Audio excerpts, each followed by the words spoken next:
What's up guys, thank you for tuning in to ICE TV. My name is Philip Price, and in today's Gaming Guide Done Quick, we're going over everything you need to know about enchanting in the world of Warcraft, The War Within. If you find this video or any of my videos helpful, please make sure to like and subscribe. Doing so really helps the channel to grow. When it comes to enchanting, there are 4 topics you need to understand: stats, equipment, knowledge points, and specialization.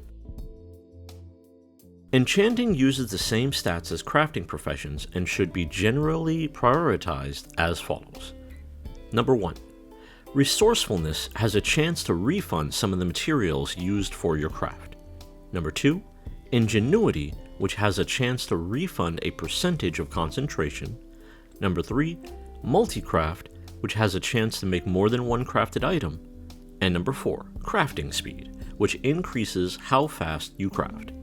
Now, if you're getting into enchanting purely to make gold, then bumping multicraft up to number 1 and resourcefulness down to number 2 would be the better route. I say this because once you have the top equipment and have maxed out your specs, you can craft max rank items using rank 3 materials without the need for concentration, making ingenuity just as pointless as crafting speed. While tailors and jewel crafters make the enchanting accessories, which we'll talk about in a bit, enchanters make their own tools. The runed bismuth rod is taught by your trainer at level 15. You can choose to buy one off the auction house or make one of your own. Just remember to get one with the resourcefulness stat. Once you unlock specializations, spending 15 knowledge points to unlock professional production allows you to learn the runed Ironclaw rod formula. And finally, the runed Nullstone rod formula is sold by the Artisans Consortium Quartermaster Lyrandal in Dornigal for 150 Artisans Acuity. It's also important to pay attention to the optional and finishing reagents. I recommend using a Tier 3 Tempered Framework finishing reagent when making your purple runed Nullstone rod, as this will increase your rod's resourcefulness by 300, and a Tier 3 Algari Missive of Resourcefulness optional reagent to replace the random stat with resourcefulness, because again, resourcefulness increases the chance to refund materials when you craft. You can buy these off the auction house or just trade shout for them. There's also other reagents you can purchase as well for different stats, but I don't recommend them. And lastly, make sure you use a Tier 3 Enchant Tool Algari Resourcefulness on your purple runed Nullstone rod to give it an additional 120 resourcefulness.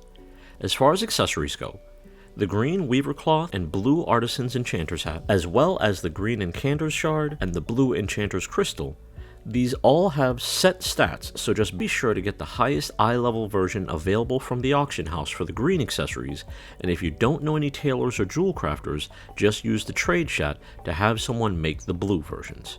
And if you don't know how to use the trade chat, just let me know in the comments below, and I'll make a separate video on how to use the trade chat.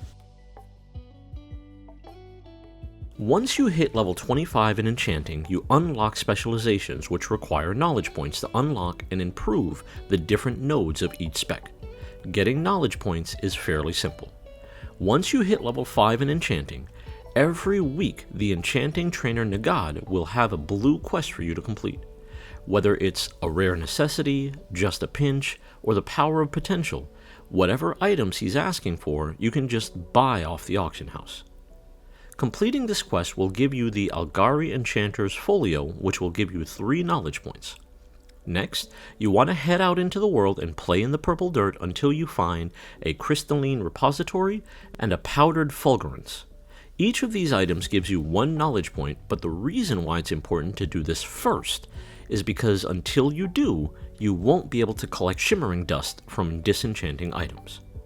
Once you've gotten the crystalline repository and a powdered fulgurance, disenchant gear until you collect 5 fleeting arcane manifestation and 1 gleaming telluric crystal. After that, you can disenchant until your heart's content to collect unlimited shimmering dust, so you can actually max out all of your enchanting spec trees in a matter of hours if you have enough gear to disenchant. With knowledge points so easily gained, don't worry too much about which spec to unlock first, as you will eventually unlock all of them. There are also 8 unique items that can be found throughout Khazalgar that give you 3 knowledge points each. I highly recommend getting the weekly knowledge add-on. It's pretty intuitive, but if any of you are struggling with it, once again, let me know in the comments below, and I'll do a video breaking that add-on down. Designated Disenchanter improves your results when disenchanting gear and items. The center node increases your overall skill when disenchanting, while each of the other nodes improve your skill when disenchanting green, blue, and purple gear respectively. Everlasting Enchantments improves your ability to enchant gear and is separated into 3 nodes: Nerubian Novelties, Erythor Alterations, and Earthen Enhancements. Each node essentially focuses on enchantments from each zone, sort of. For a good breakdown of each enchantment and which nodes they relate to, check out this WoW Professions, The World Within Enchanting Specialization Guides and Builds. I'll leave a link to that site in the description below. Ephemerals, Enrichments, and Equipment. This specialization allows you to make weapon oils, finishing reagents, combat wands, which admittedly I don't know the difference between a regular wand and a combat wand, enchanting rods, and illusion enchantments for all your role-playing needs. Supplementary Shattering improves your multicraft, ingenuity, and resourcefulness by investing into each stat's respective node when utilizing the Shatter Essence ability, which gives you a 15-minute buff. I highly recommend maxing out Resourcefulness Residue as quickly as possible, as this node grants 90 additional resourcefulness, and when it procs, refunds 50% more mats when crafting enchants. And finally, some quick tips to help you along the journey through enchanting. The spider vendor Ileani sells the Chant of Armored Avoidance and the Chant of Armored Leech. Both cost 150 Artisan's Acuity and 1500 Kedge. These formulas can easily take you from levels 80 to 91. Check out the auction house for Authority of Air, Authority of Radiant Power, and Authority of the Depths. These formulas can take you from level 91 to 100. If those are all expensive, then invest knowledge points into Everlasting Enchantments, because it only takes 15 knowledge points to unlock Authority of Fiery Resolve under the Fortified Flames node, or Authority of Storms under the Wondrous Weapons node. This is also helpful in gaining perspective as to which enchants sell for a lot of gold on your server, and to help you decide which enchants to make from level 80 to 100. And that's it!